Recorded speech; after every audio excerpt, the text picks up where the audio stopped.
Mas acho que não poderia ser melhor escolher um tema como esse, né? Porque janeiro, início de ano, é aquele mês que a gente para refletir, né?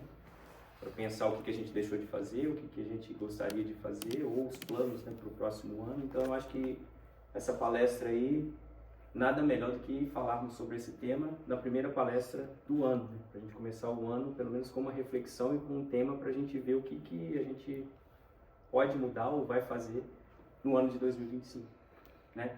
Então a gente vai falar sobre o verdadeiro Espírito, tá? Mas antes de falar sobre o verdadeiro Espírito, a gente tem que falar sobre o Espírita, né? O que seria o Espírito? Não o que seria o Espírita, mas enfim. O Espírita e o verdadeiro Espírito. Aí eu faço uma pergunta para vocês aqui. Se vocês conseguem identificar uma pessoa no dia a dia de vocês, no trabalho, enfim, na rua, no comércio, se você identifica uma pessoa e olhando para aquela pessoa, se você consegue falar assim, aquela pessoa, ela é um espírita, por exemplo. Vocês conseguem identificar isso, ou alguma característica, algumas características de uma pessoa que você vira e fala assim, eu acho que aquela pessoa é espírita. Vocês conseguem? Não. Sim. Sim? Sim. Os assuntos, não só de olhar, mas às vezes os assuntos que ela comenta, você fala. Mas aí, não do assunto, mas eu tô falando assim, só da atitude ou do jeito dela. Porque aí se for o assunto, aí já fica mais fácil, por exemplo. Porque aí não consegue, não? Não? Realmente acho que é difícil, né? A gente ver uma pessoa e já falar que aquela pessoa é o espírita, por exemplo, né? Eu acho que é complicado, mas dá pra gente ter algumas ideias, ou pelo menos você tentar ver se aquela pessoa, não se aquela pessoa é espírita, mas enfim, pelas atitudes dela, acho que dá pra pelo menos a gente, né, chutar ou sacar. Por que eu tô falando isso? Por exemplo, às vezes eu tô lá no trabalho assim, eu tô conversando com uma pessoa lá do outro lado, né?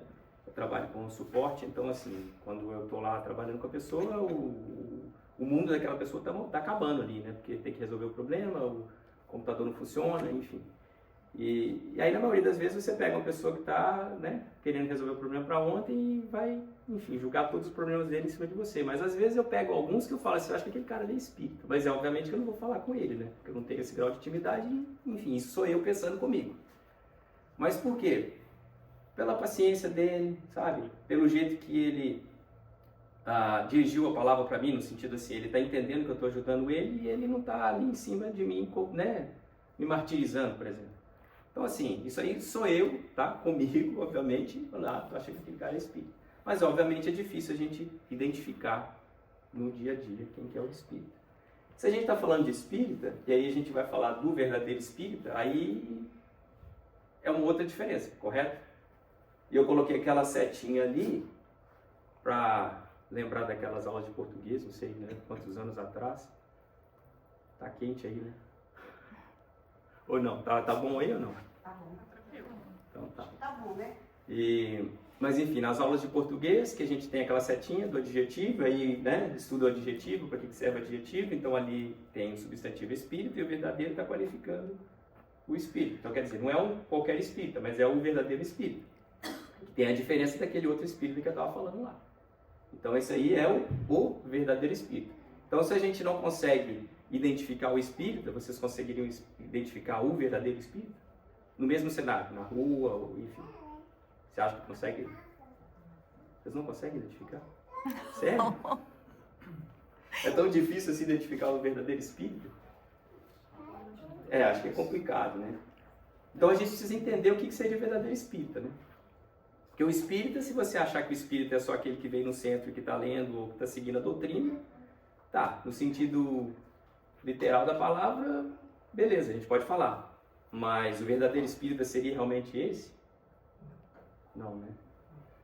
Tem toda uma coisa por trás ali, daquilo ali, né? Que é o verdadeiro, que é o que está qualificando o espírito. Então vamos lá, vamos tentar destrinchar um pouco isso aí, né? Já que o verdadeiro espírito é diferente do espírito, então a gente precisa definir o que é o verdadeiro espírita, né?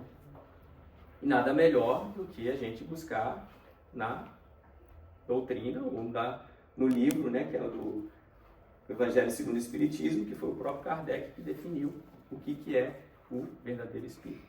Então, para Kardec, o verdadeiro espírita, ou ele reconhece o verdadeiro espírita, né? Seja ele andando lá na rua, ele vai falar assim, aquele cara ali é o espírita. Ele reconhece aquele verdadeiro espírita pela sua transformação moral e pelos esforços que emprega para domar suas más inclinações. Então aí a gente já tem uma ideia do que é a definição de verdadeiro espírita para o Kardec. E se a gente ler ali, pelo menos dá um certo conforto, porque ele não falou que o espírita é aquele que não erra, né, 100%, né? Ou aquele perfeito, né? Que seria o santo, digamos assim. Ele não falou isso. Mas ele falou que é aquele que erra, mas que ele faz o possível para domar os erros dele. Então, pelo menos já é uma coisa boa, porque assim, se ele falasse que, né, o verdadeiro espírita é aquele ser perfeito, aí eu acho que a gente nem entraria no espiritismo, né? Aí você ia falar assim, pô, então eu estou muito longe daquilo, então para que eu vou perder meu tempo e, né, eu não vou chegar lá nunca. Mas isso aqui eu acho que serve de consolo para a gente, né? Pelo menos, eu acho que está no nosso nível, digamos assim, né? A gente consegue vencer. E aí, aqui eu separei umas 3 palavrinhas aqui para a gente tentar destrinchar e tentar ver se faz sentido. Então eu coloquei ali moral, esforços e domar. Então vamos começar com a moral. O que seria moral, né? Então moral é o conjunto de valores individuais ou coletivos considerados universalmente como norteadores das relações sociais e conduta dos homens. Então moral é aquela característica ou aquele valor, né, que a gente adquire. Aonde que a gente adquire? Na família, na cultura, né, no país que a gente veio, enfim. A gente adquire aquilo ali, cria aqueles valores morais e eles são os norteadores, são os guias, né, dá o guia das nossas atitudes no dia a dia. E aí eu pergunto, se a gente, de certa forma, desenvolve, ou assim, a palavra que eu posso colocar aqui, se a moral, ela vem desses fatores, né, culturais, você acha que ele é uma coisa fixa, que não muda de forma alguma, ou que ela pode mudar ao longo do tempo, ao longo da sua vida? Pode mudar, não é? Beleza.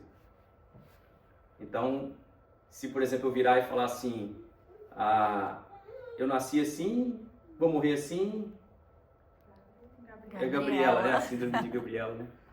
Então quer dizer, é uma desculpa que eu estou dando e na verdade, né, eu tenho a capacidade, qualquer um tem a capacidade de mudar uma característica ou uma moral que você acha que não é aquela que você quer ter, correto?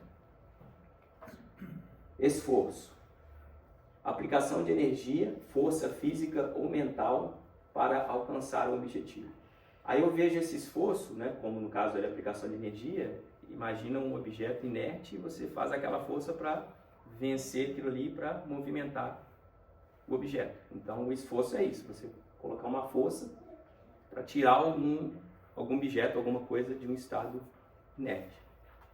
E domar, que eu acho que ele também foi muito bem em selecionar ou escolher essa palavra domar, porque domar dá a ideia de você submeter a algo, alguém ao controle, mas ao controle assim bem forte, né? Rígido, igual por exemplo, você está domando ali um cavalo, ali, você está segurando que ele está fazendo uma força, ou enfim, né? Então você tem que domar realmente, não é segurar fraco, mas é com uma certa força. E eu achei interessante ele usar essa palavra porque faz totalmente sentido na definição dele ali. Não é uma coisa fácil. Quer dizer, enfim, depois a gente vai ver, mas, né, é uma força que você tem que fazer um pouquinho a mais do que uma força qualquer. Beleza? E aí eu coloquei a disciplina, porque está na definição também que colocaram ali, e a disciplina é uma palavra, nesse caso aí, eu separei porque faz sentido nesse raciocínio que a gente está levando aqui. Beleza? Então tem disciplina. Aí aqui eu coloquei, não sei se vocês lembram desse desenhozinho, maioria que acho que não deve lembrar, né? Porque só tem gente nova aqui.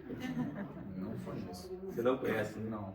Você lembra de assistir esse desenho acho que era na Bandeirantes, que passava de tarde, se eu não me engano. Né? Mas enfim, esse bichinho aí, que é o Hardy, eu nem lembro mais como é que é o nome do Brasil, mas acho que era Hardy mesmo. Que ele ficava reclamando, né? Ó dia, ó vida, ó céus. Então assim, eu coloquei esse desenho para a gente lembrar dessa situação ou desse tipo de queixa, né? Que eu me identifico, sabe?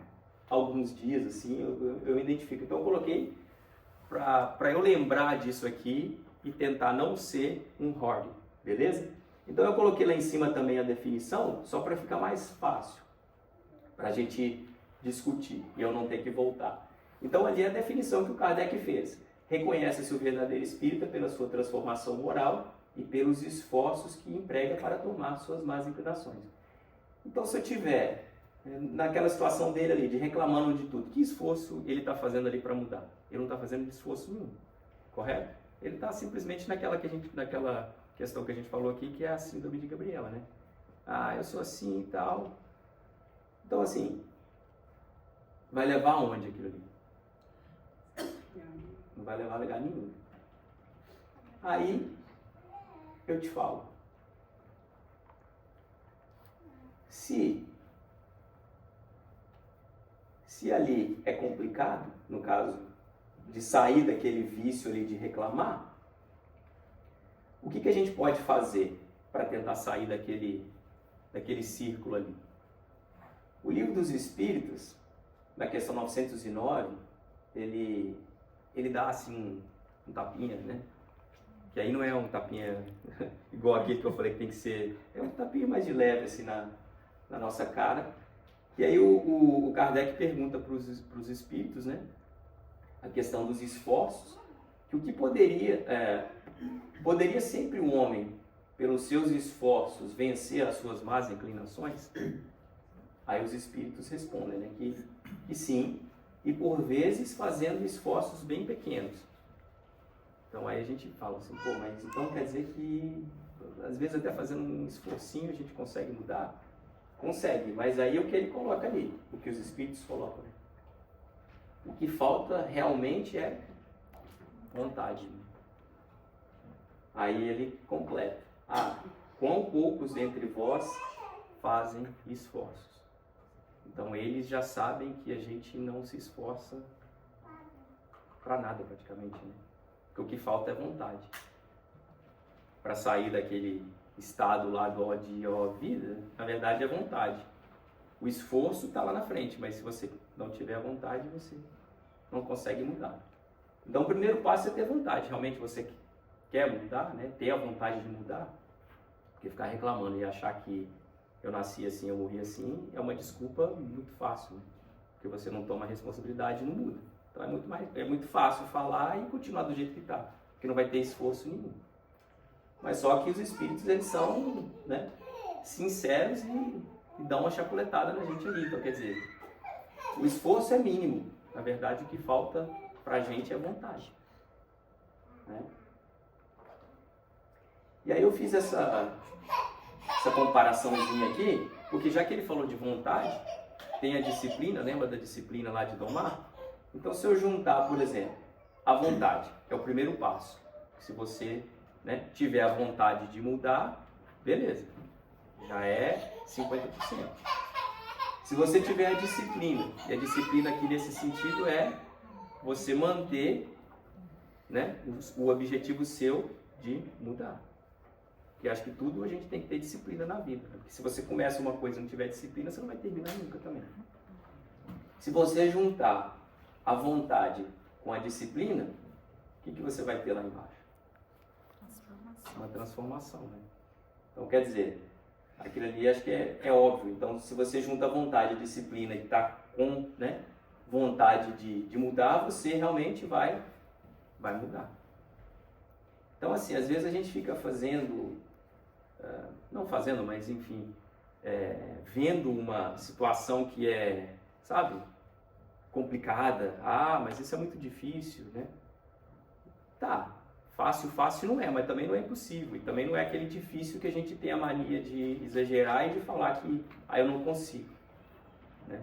Na verdade, é muito mais fácil do que a gente imagina.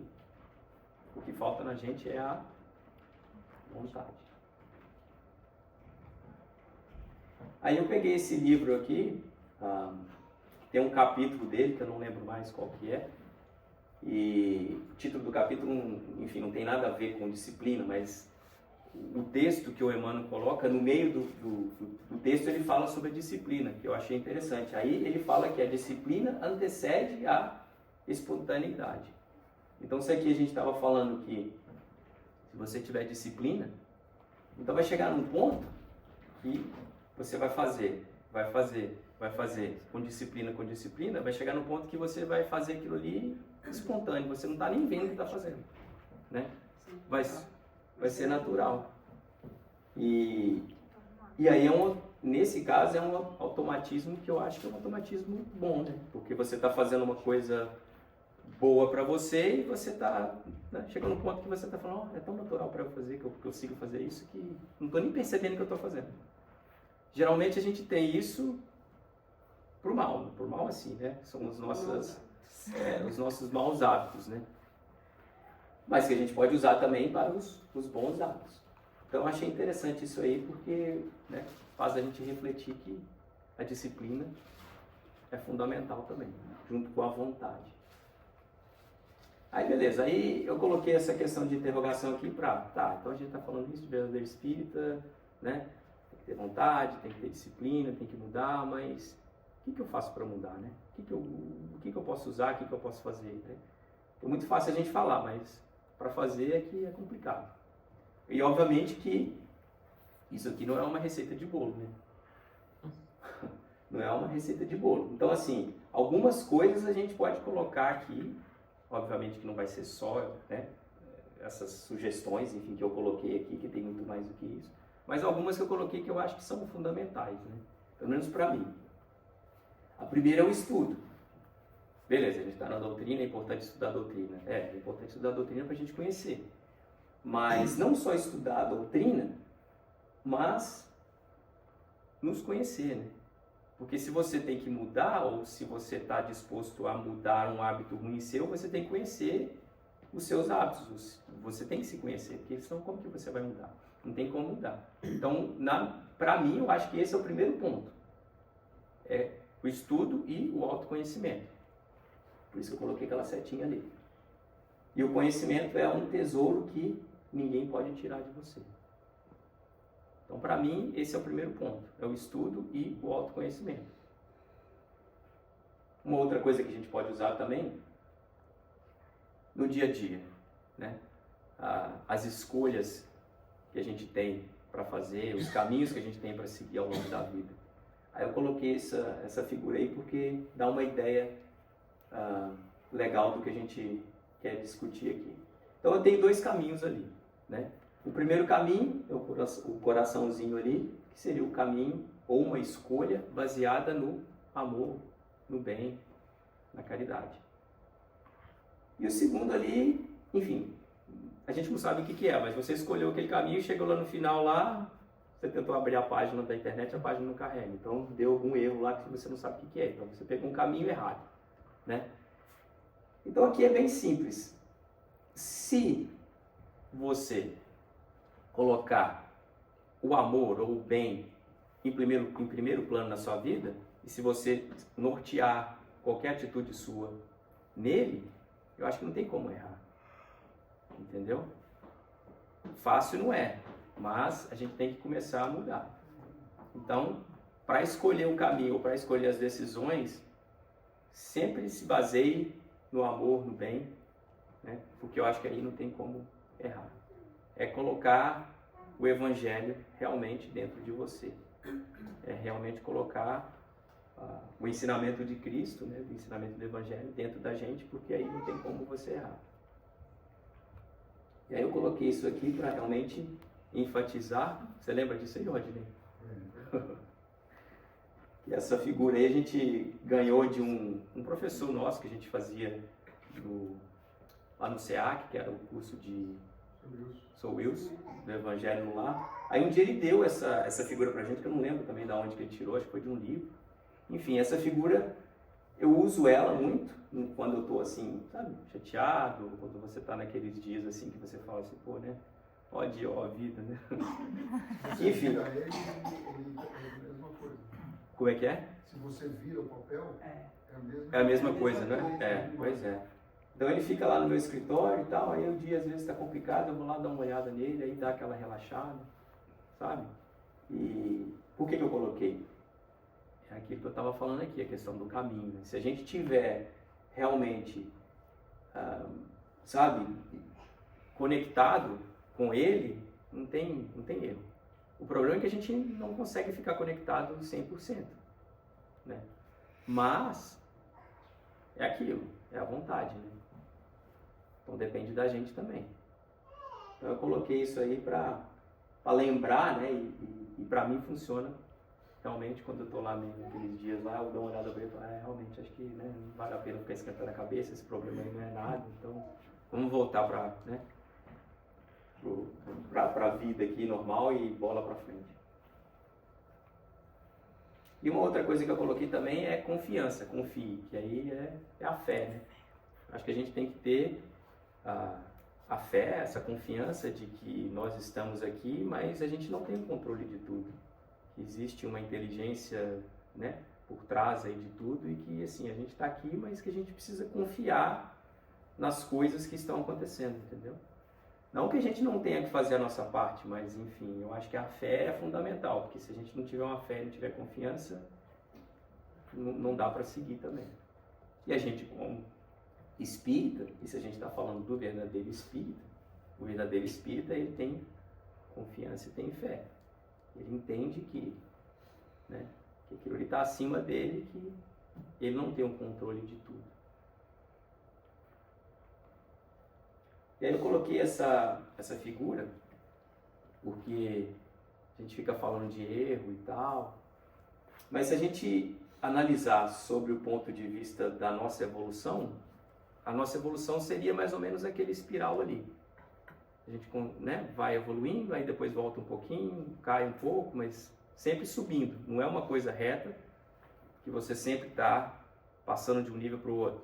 A gente está, mas não de uma forma linear. É uma forma mais espiral, né? Mas o que serve de consolo para a gente é de que aquele espiral está subindo, né? Ele não está descendo. Então, por mais que a gente ache que a gente está caindo, né? Mas eu não estou saindo do lugar. Não, a gente está saindo do lugar. Você pode estar saindo do lugar como uma lesma, né? Ou pelo menos já está saindo do lugar, entendeu? A questão é sempre estar evoluindo. E aí, eu coloquei esse poema aqui, que eu acho que esse poema, ele não simplifica, mas enfim, ele descreve um pouco do que a gente está tentando falar aqui, do verdadeiro espírito, de o que a gente tem que, da forma como a gente tem que agir. Essa Portia Nelson, ela era uma atriz, uma cantora, e ela estava num seminário, se eu não me engano, fazendo um workshop lá, e aí falaram, né, para todo mundo que estava lá, eles deram aqueles cartãozinhos assim que a gente faz para speech, né, que tem aquela, acho que é 5x4. Eles entregaram 5 cartãozinhos daquele ali para cada um e falaram, agora você vai fazer um poema da sua vida. Ela foi e fez o poema da vida dela em 5 capítulos, que foram 5 papeizinhos que eles distribuíram lá. Aí ela começa assim, né? Ando por uma rua, existe um buraco bem na calçada. Estou perdida, estou desolada e indefesa. Caí nele, não foi falha minha. Levou uma eternidade encontrar uma forma de sair dali.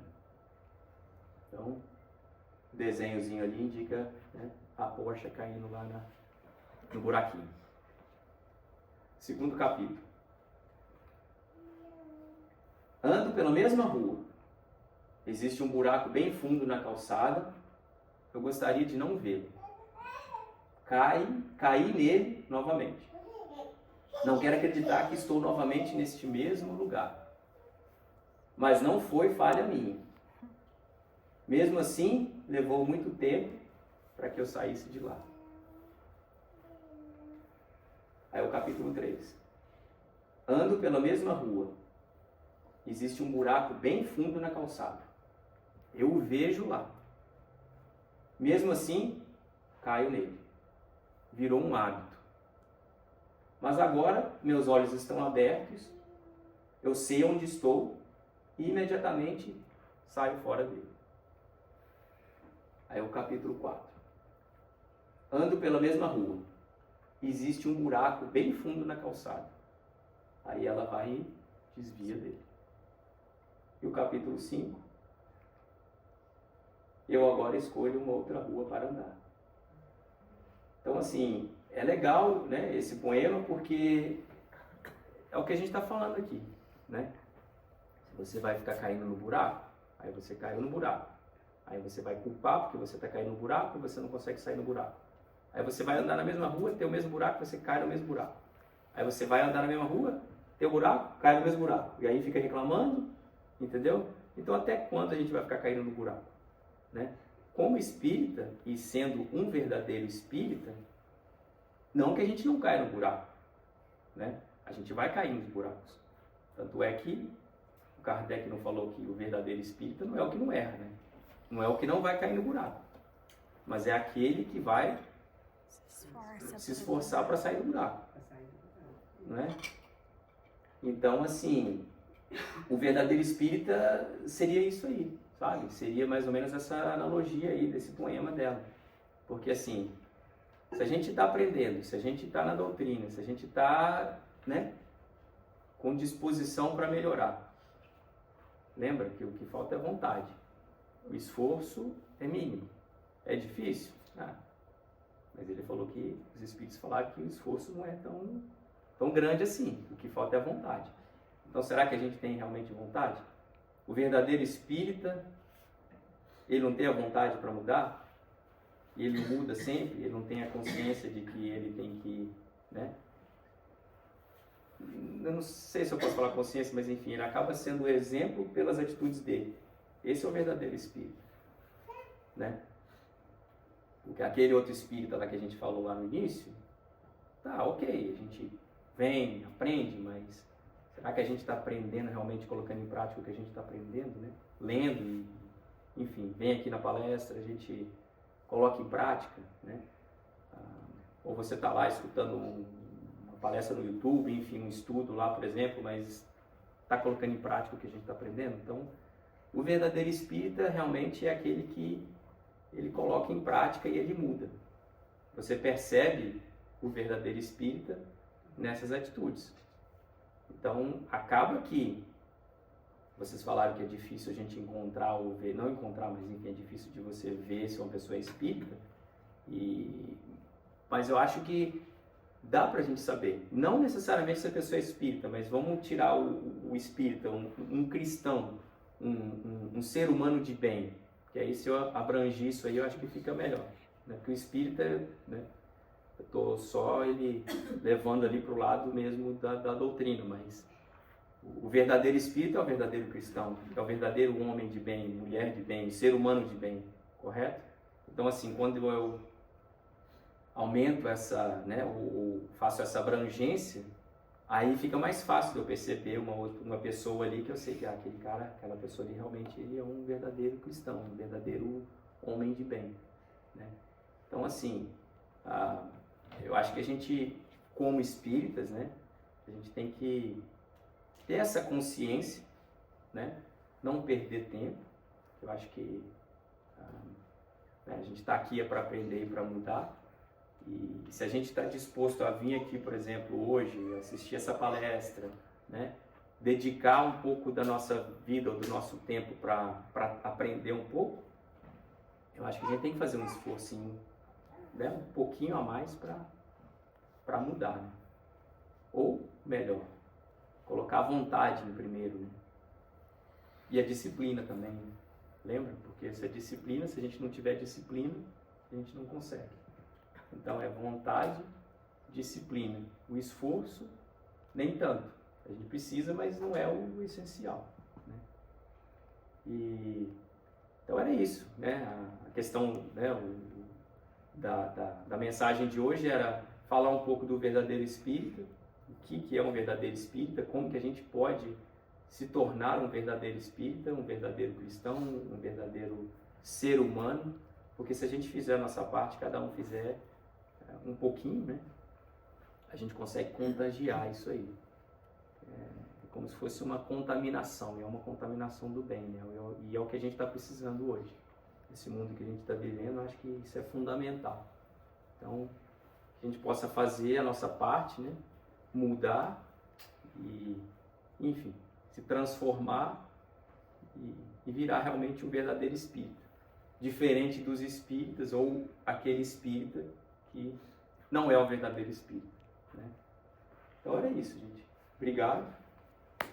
Gratidão. Se cair no buraco, sai logo. Se cair no buraco, sai logo, né? Não. Quer que eu pegue? Ah, pergunta? Tá, só um monte. Gente, Eu acho que não tem pergunta, não. Eu posso voltar. será? Gente, agora a gente entrou na parte de perguntas e respostas. E alguém tem alguma pergunta para o Marcos?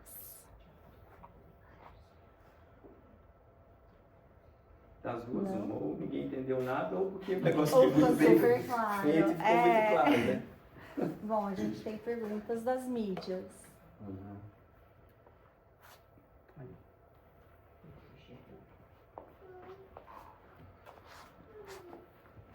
A caridade é apontada como um dos pilares do verdadeiro espírita. Como equilibrar a prática da caridade material com a caridade moral? Tá. Caridade material e caridade Moral. moral. Tá. É interessante a pergunta. Fora da caridade não há salvação, que é o lema do Espiritismo, né? O que quer dizer com isso? É aquilo que eu falei ali, a questão lá da imagem de Jesus, né? Se você não se guiar pelo amor, pela caridade, você está perdido, digamos assim. Mas, voltando para a pergunta, eu acho que as duas, elas se complementam. A caridade moral, a caridade material, que é você ajudar uma pessoa, né? Seja com dinheiro, com comida, enfim, com um bem material ali, ela é importante.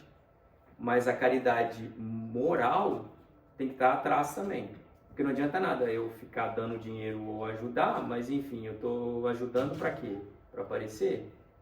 Então, se for só ela isolada, não serve de nada.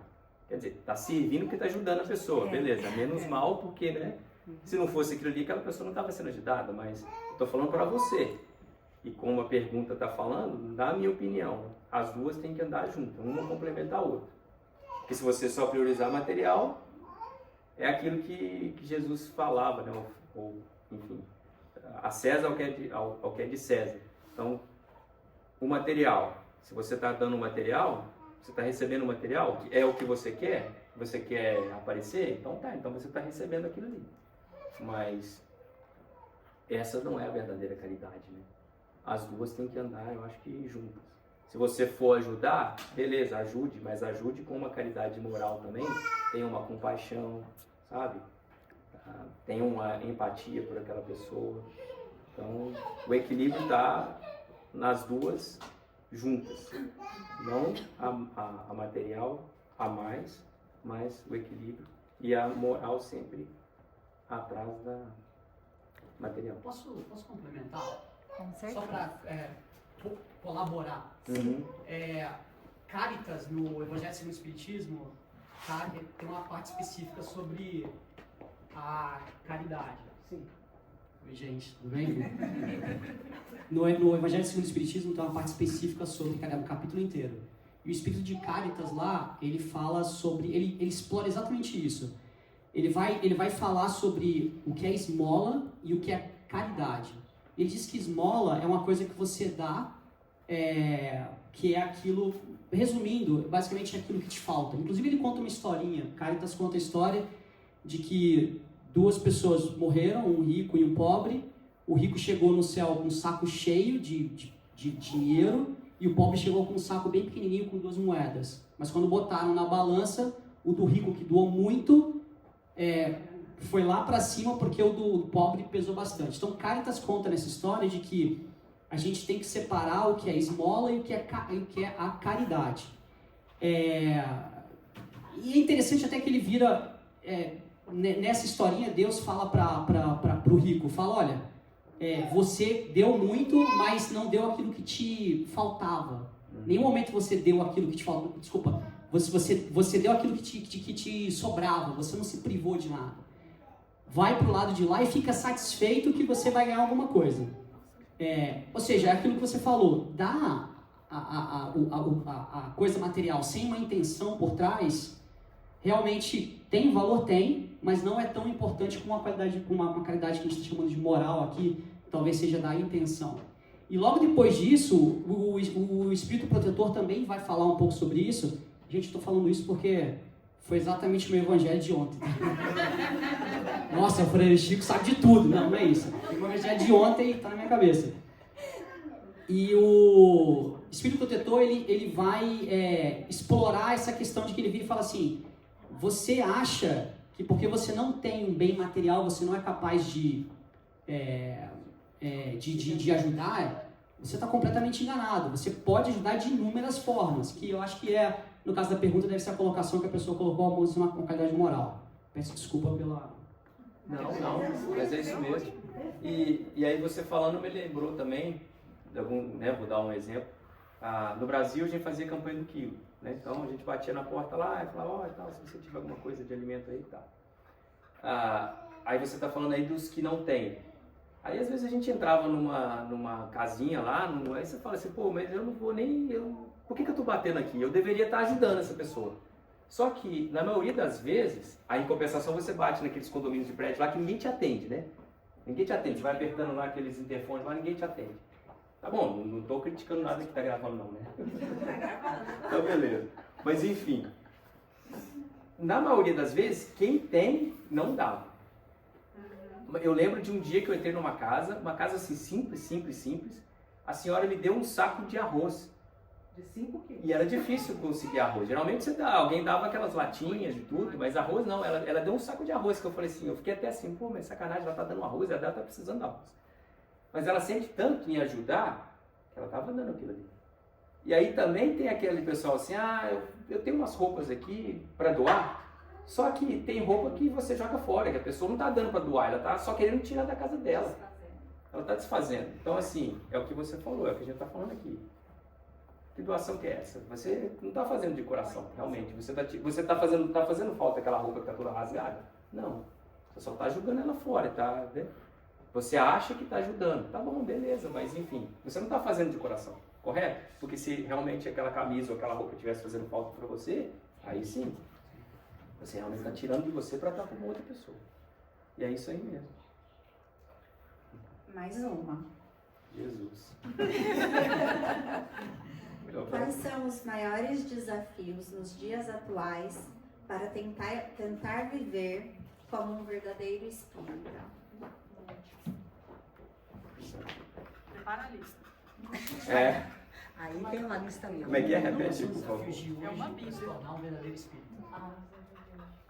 As dificuldades do mundo de hoje para se As tornar um verdadeiro. dificuldades dos dias atuais para Tá. se tornar um verdadeiro espírita. Eu acho que a principal dificuldade no mundo de hoje é porque é um mundo materialista, né? Eu acho que vivemos num mundo em que o ter é melhor do que o ser, né? Você tem que ter, você tem que comprar, você fala na mídia social lá, tá aparecendo e tudo. Então, assim, eu acho que vivemos num mundo materialista e não num mundo espiritualista. E o verdadeiro espírita, ele se baseia, né, no mundo espiritual, não no espiritual, né? Ele sabe que o principal é o espiritual, que ele tem que investir no espiritual e não no material. Então, assim, eu acho que a maior dificuldade hoje é conciliar ou priorizar o espiritual sobre o material. Qual o exemplo de Jesus que mais te inspira como verdadeiro espírita? Vamos ver aqui. Olha lá, prepara a lista de novo. Escolheu uma. Bom, eu acho que para pegar no tema aqui do verdadeiro espírita, né? A questão de verdadeiro não é aquele que não erra, né? Porque a gente sabe que a gente erra, mas é você errar e fazer o esforço para mudar e sem ser julgado. Eu acho que eu vou ficar com aquela como é que é da mulher que adúltera, que ela está lá sendo, né, vai ser apedrejada porque enfim, estavam acusando de adultério e Jesus está lá, até acho que a passagem que ele está escrevendo assim, né, que eles estão conversando com ele não dá muita atenção e começa a escrever, e depois ele fala, né, assim, estou falando com minhas palavras porque eu também não consigo lembrar e não é que ele fala assim que, né, quem aqui não pecou, né, também, né, então que atira a primeira pedra, né, então eu acho que esse exemplo aí é um exemplo bom, porque assim, a gente como, eu não gosto de usar a palavra pecado, porque acho que, sabe, Erro, né? É um erro, a gente está aqui, a gente erra, a gente sabe que a gente erra, a questão é não permanecer no erro, né? Porque tem aquele ditado lá que errar é humano, mas permanecer no erro é burrice, né? Então não vamos ser burros para permanecer no erro. Mas voltando ao assunto, para não desviar. A beleza disso é que Jesus, ele não tem distinção, né? Ele sabe que a gente erra. Em nenhum momento ele vai julgar ou julgou aquela mulher. Ele acolheu a mulher. Tanto é que ele acolheu que depois que ele perguntou, tá, então quem aqui não errou? Atira a primeira pedra. Então, quer dizer, não ficou nenhum ali. Todo mundo erra e errou. Então, eu acho que esse aí é um exemplo que assim, eu acho que é, né? Eu acho que bate com o que a gente falou aqui e é uma passagem bonita, né? Gente, mais alguma pergunta? Não? Então a gente agradece o Marcos. Muito obrigada. Cuidado. Obrigado você.